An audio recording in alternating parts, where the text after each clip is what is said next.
Praise the Lord. கர்த்தருடைய பரிசுத்த நாமம் மகிமைப்படுவதாக. இந்த நாளையும் காண செய்த கர்த்தருக்கு கொடான கொடி ஸ்தோத்திரங்கள்.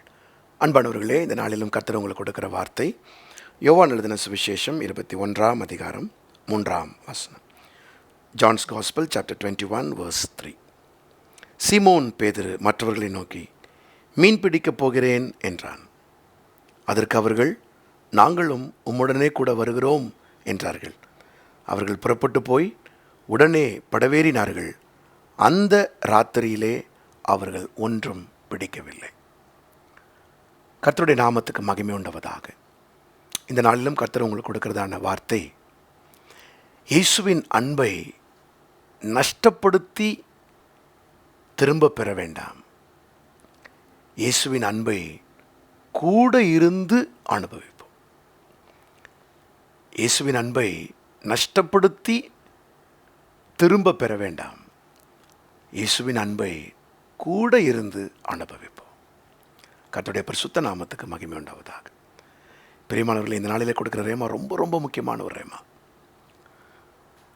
அநேகருடைய வாழ்க்கையில் அவங்க ஆண்டவருடைய அன்பை எப்போ தெரிந்து கொள்கிறாங்கன்னா, ஆண்டவர் கூட இருந்ததை நஷ்டப்படுத்திட்டு அதற்கப்புறம் ஒரு வலி வேதனையோடு மறுபடியும் அந்த அன்பை மறுபடியும் பெற்றுக்கொள்கிறாங்க. நாம் அப்படி இருக்க வேண்டாம். நஷ்டப்படுத்தி வாங்க வேண்டாம். கூட இருக்கும்போதே அந்த அன்பை நல்லா மேன்மைப்படுத்திடுவோம்.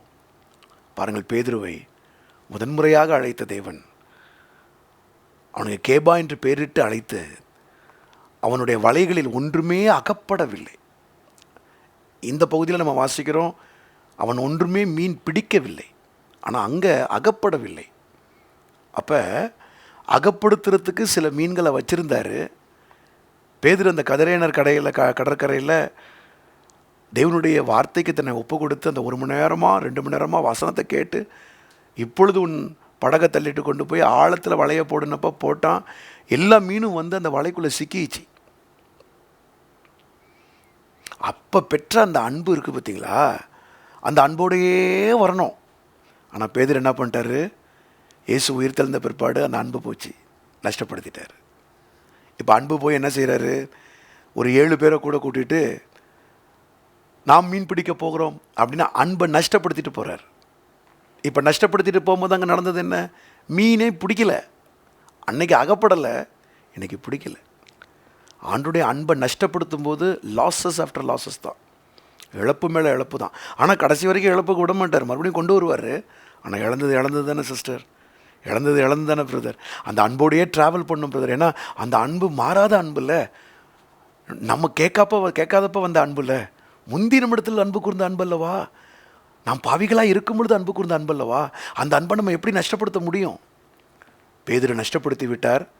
ஆனாலும் அந்த அன்பு என்ன செய்து, அந்த நஷ்டத்தின் மத்தியில் அவரை மறுபடியும் அழைத்து பொரித்த மீன் கண்டங்களை வைத்து அந்த அன்பை மறுபடியும் வெளிப்படுத்தி 3 முறை அந்த அன்புக்கு கேட்டு கேட்டு கேட்டு கேட்டு அவர் அதை உறுதிப்படுத்துகிறார்.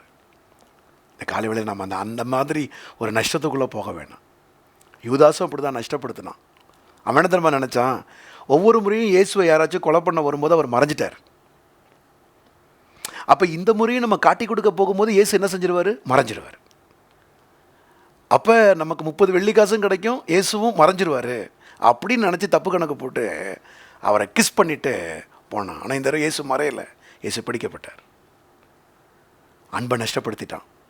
இப்போ அன்பை நஷ்டப்படுத்திட்டு அந்த அன்புக்காக மறுபடியும் ஏங்குறான் பாருங்க. குற்றமில்லாத ரத்தத்தை காட்டி கொடுத்ததால் பாவம் செய்தேனேன்னு சொல்லி எரிஞ்சிட்டு, அந்த காசை எரிஞ்சிட்டு நஷ்டப்படுத்திட்டு அந்த அன்புக்காக ஏங்குறான். அந்த அன்புக்காக திருப்பி வர முடியல. பிரியமானவர்களே, இந்த காலை வேளையில் வாலிப தம்பி தங்கச்சி, அன்பு நஷ்டப்பட்டிருக்கா? இயேசுவின் அன்பு நஷ்டப்பட்டிருக்கா? அன்பில் தோற்று போயிருக்கியா? ஆண்டவர் உன்னை பார்த்து சொல்கிறாரு, லவ் ஸ்கோர் பண்ணிவிட, மறுபடியும் அன்புக்குள்ளே வந்துரு. நஷ்டப்பட்டாலும் திருப்பி ஆண்டவர்கிட்ட தான் வரணும். நீ ஒன்றுமே பிடிக்க முடியாது, ஒன்றுமே கிடைக்காது.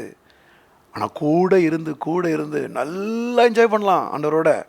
இந்த மூத்த குமாரன் இருந்தால் பார்த்தீங்களா, தகப்பன் வீட்டிலையே இருந்து அவனுக்கு ஒரு ஆட்டுக்குடி கூட அவன் கேட்கல, அதனால் அவனுக்கு அடிக்கலை. ஆனால் தகப்பனுடைய முழு சொத்து அவனுக்கு தான், தகப்பனும் அவனுக்கு தான். பிரியமானவர்களே, இயேசுவின் அன்போடு கூட நம்ம வளர பழக அவருக்குரியது எல்லாம் நமக்குரியது. நீங்கள் எதையுமே நஷ்டப்படுத்த மாட்டீங்க, நஷ்டமடைய மாட்டீங்க. எல்லாத்தையுமே நீங்கள் லாபமாய் பெற்றுக்கொள்வீர்கள். ஜெபிப்போமா? பிதாவே, இந்த நாளில் நீர் கொடுத்த வார்த்தைக்காய் ஸ்தோத்திரம். உம்முடைய அன்பை நஷ்டப்படுத்துகிறவர்கள் மறுபடியும் ஒப்புரவாகட்டும். உம்முடைய அன்பை நஷ்டப்படுத்தி நாங்கள் ஒன்றுமே பெற முடியாதுப்பா. உங்கள் அன்பு இல்லாமல் நாங்கள் ஒன்றுமே இல்லைப்பா. உங்கள் அன்பு தான்ப்பா எங்களை தாழ்வில் இருந்த எங்களை நிறுத்தி வச்சிருக்குது. அந்த அன்புக்காக, அந்த நேசத்துக்காக நாங்கள் கூட இருந்து அனுபவிப்போம் ஆண்டவரே. உம்மை விட்டு தூரம் போய் அல்ல, பேதுருவை போல, யூதாசை போல நஷ்டப்படுத்தி திரும்பி வராதபடிக்கு நாங்கள் கூடையே இருந்து யோவானை போல மார்பிலை சாய்ந்து அந்த அன்பை இன்னும் ருசி பார்க்க நம்முடைய பிள்ளைகளுக்கு உதவி செய்யுங்கப்பா. அதற்கேற்ற பலன் நம்முடைய பிள்ளைகளை தாங்க. நாளில் அவர்கள் எடுத்துக்கொள்கிற ஊழியங்கள், வேலைகள், தேவைகளில் கர்த்தருடைய கரமிருந்து நடத்துவதாக இயேசுவின் நாமத்தில் கேட்டுக்கொள்கிறோம் நல்ல பிதாவே. அமேன், அமேன், அமேன். God bless you. கர்த்தர் உங்களுக்கு பலன் தருவாராக. அமேன்.